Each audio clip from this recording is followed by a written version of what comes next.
Ada sebuah ungkapan menarik dalam kepemimpinan yang bunyinya adalah leadership happens one conversation at a time.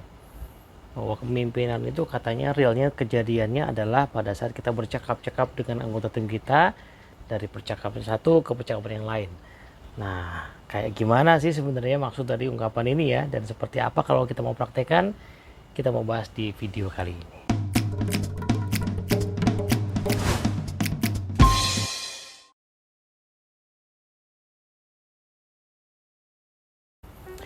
Oke, halo teman-teman semua, assalamualaikum warahmatullahi wabarakatuh. Kita akan lanjutkan bahasan kita soal leadership kali ini. Di video yang lain saya sudah bahas tentang leaders mindset ya, bahwa salah satu perubahan pola pikir yang sangat krusial untuk kita miliki sebagai pemimpin, terutama pemimpin pada lini pertama adalah yaitu kita mesti bergeser dari saya bertanggung jawab terhadap hasil yang saya peroleh menjadi saya bertanggung jawab untuk mencapai hasil melalui orang lain. Nah, salah satu konsekuensinya adalah berarti kita mesti punya kemampuan untuk menggerakkan, menginspirasi orang lain untuk menuntaskan tugasnya bersama-sama, gitu kan? Nah, implikasi dari keinginan itu sebenarnya adalah berarti kita mesti ngerti dong, gimana caranya sih sebenarnya orang yang punya keunikan masing-masing ya, orang yang punya gaya kerja masing-masing, orang yang punya motivasi yang beda-beda, yang kenyataannya seperti itu, bisa gerak sama-sama. Berarti implikasi di balik itu adalah saya mesti punya dong kemampuan untuk bisa mengenali ya apa sebenarnya yang menggerakkan orang, yang memotivasi orang, baru kemudian saya bisa menemukan cara untuk memotivasi mereka. Nah, ngomong-ngomong soal motivasi orang, ada satu konsep yang sangat menarik yang diangkat oleh Franklin Covey ya. Mereka menyebutnya sebagai 6 level of engagement. Jadi ada 6 level keterlibatan seseorang dalam pekerjaannya dia, dan kalau kita paham ya level-level ini, kita akan tahu kira-kira anggota tim kita ada di mana, dan kemudian bagaimana caranya kita kemudian bisa menggerakkan mereka untuk naik level yang lebih tinggi. Nah, 6 level ini dibagi dua ya. 3 level di bawah itu kita bisa anggap sebagai keterlibatannya rendah, 3 level di atas kita bisa anggap sebagai keterlibatannya tinggi. Nah, tim yang keterlibatannya rendah adalah ketika yang paling bawah, yaitu orang-orang yang suka berontak atau ya ujung-ujungnya akhirnya berhenti. Jadi nggak ngerjain sama sekali, berontak gitu ya, itu ketika tingkat keterlibatannya masih rendah. Nah, di atasnya sedikit adalah orang-orang yang patuh. Ya, mungkin mereka tidak berontak, tapi suka mendongkol, suka nyinyir. Nah, nyinyir itu bisa di depan kita langsung, bisa di belakang kita, bahkan bisa melalui media-media lain yang bisa nyinyir di IG story-nya dia, nyinyir di grup WA tandingan yang semua anggota tim ada kecuali kita sebagai pemimpinnya. Nah, di atasnya sedikit adalah anggota tim yang patuh, tidak mendongkol, tetapi kerjanya agak hitung-hitungan. Ya, dia sih mau sih mengerjakan sesuatu, cuman mungkin agak hitung-hitungan. Nah, 3 level ini sering disebut sebagai level yang engagement-nya rendah ya, sehingga kita mungkin perlu betul-betul memahami supaya bisa menaikkannya. Nah, sampai mana kita perlu menaikkan? Nah, menariknya adalah ada 3 level juga nih untuk yang engagement dianggap baik atau cukup tinggi. Yang keempat adalah ketika orang kemudian bisa mengerjakan sesuatu dengan sukarela, dengan suka hati ya, kerjaannya itu proper, achieve target, oke. Gitu ya. Nah, ini tentu saja acceptable gitu ya. Nah, tapi ada yang lebih tinggi lagi, yaitu orang-orang yang tidak cuman kerjaannya proper atau bagus, tapi bahkan kita bisa merasakan ada komitmen yang sepenuh hati. Kerjanya itu sungguh-sungguh gitu ya, sehingga kelihatan banget, sering banget extra mile gitu. Nah, lebih tinggi dari itu atau di ujung dari 6 level ini adalah ketika kita melihat anggota tim kita punya semangat kreativitas yang sangat tinggi. Tidak cuman kerjanya sepenuh hati, tapi juga kelihatan secara konsisten memberikan ide-ide, pemikiran-pemikiran, kreativitas untuk mengerjakan pekerjaan dengan lebih baik. Nah, kita tentu tahu bahwa semakin tinggi tingkat keterlibatan berarti semakin mereka merasa bahwa pekerjaan itu adalah bagian penting dari hidup mereka. Nah, jadi suka nggak suka kita mesti paham berarti kira-kira apa yang bisa membuat mereka betul-betul bisa mengkonekkan ya antara kehidupan dengan pekerjaan. Nah, inilah penyebabnya quotes yang di awal tadi jadi relevan ya. Leadership happens one conversation at a time. Tidak mungkin kita bisa memahami apa yang membuat orang engage, apa yang membuat orang tergerak, kalau kita tidak punya waktu untuk mengenali satu demi satu ya, apa yang menggerakkan seseorang.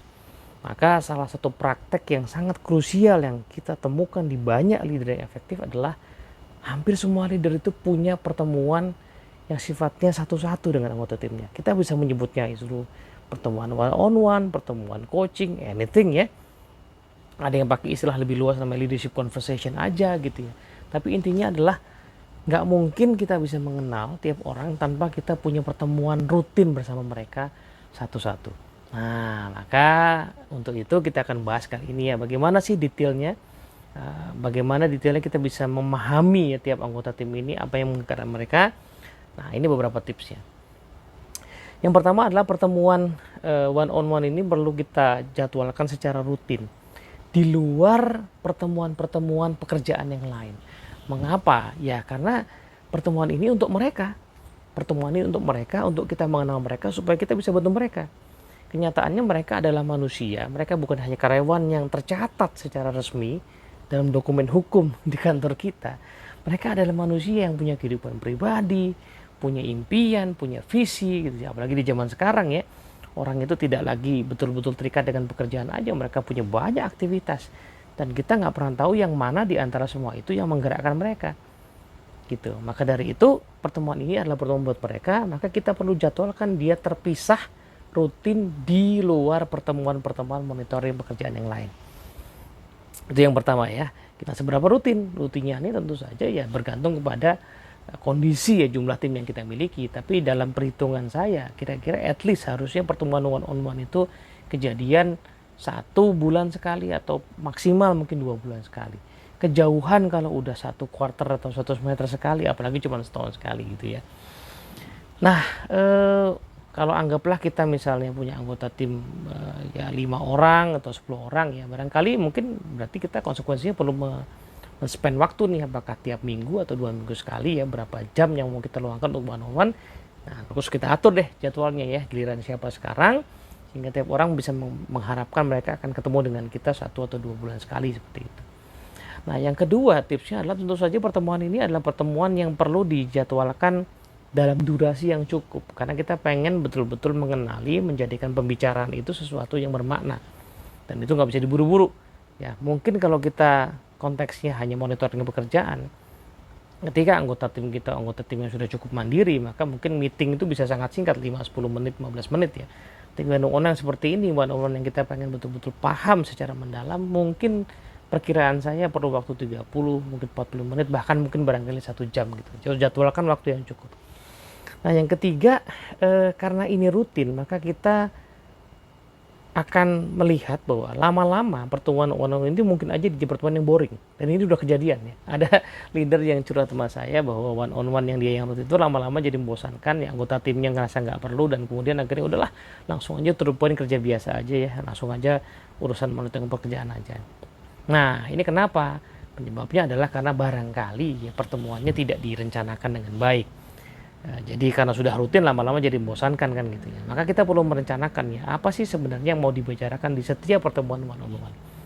Nah, apa aja memang temanya, mungkin macam-macam ya.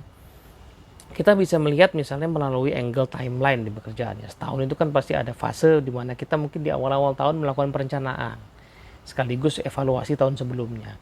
Nah, maka one-on-one bisa bicara seperti itu. Apa sih yang dirasakan anggota tim, pengen dia tingkatkan, pengen dia capai di tahun ini ya. Targetnya kan mungkin udah tahu, tapi dia pribadi pengen mencapai apa, dia pribadi pengen belajar apa, dia pribadi pengen terjun kemana.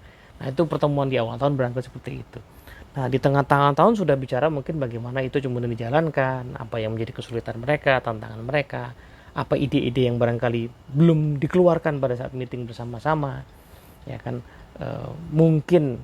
Mungkin ya kita pada saat sambil jalan juga melihat bahwa kita barangkali perlu memberikan feedback ya, pada saat sebuah rencana dieksekusi, kita melihat mungkin ada yang perlu kita feedback. Nah, kita bisa memanfaatkan one-on-one itu untuk memberikan feedback, sekaligus tentu saja untuk mengcoaching sekaligus ya, apakah bagaimana feedback itu kemudian bisa dipakai untuk perbaikan.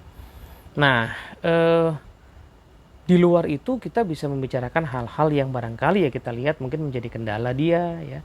Apakah kendalanya itu terkait dengan pekerjaan, rekan-rekan kerja, atau kita melihat mengamati ada momentum di mana anggota tim kita sepertinya punya masalah pribadi yang barangkali ya mungkin bukan urusan kita secara murni, tetapi paling tidak kita lihat itu berpengaruh ke pekerjaan.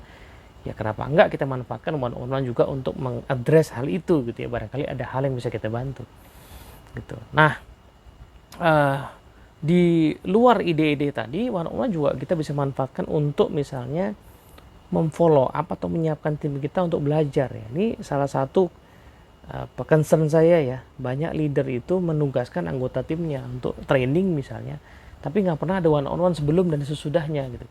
Padahal kalau timnya diajak one on one sebelumnya, maka mereka akan paham betul kenapa mereka diikutkan di training ini, dan mereka bisa fokus untuk mendapatkan hal itu.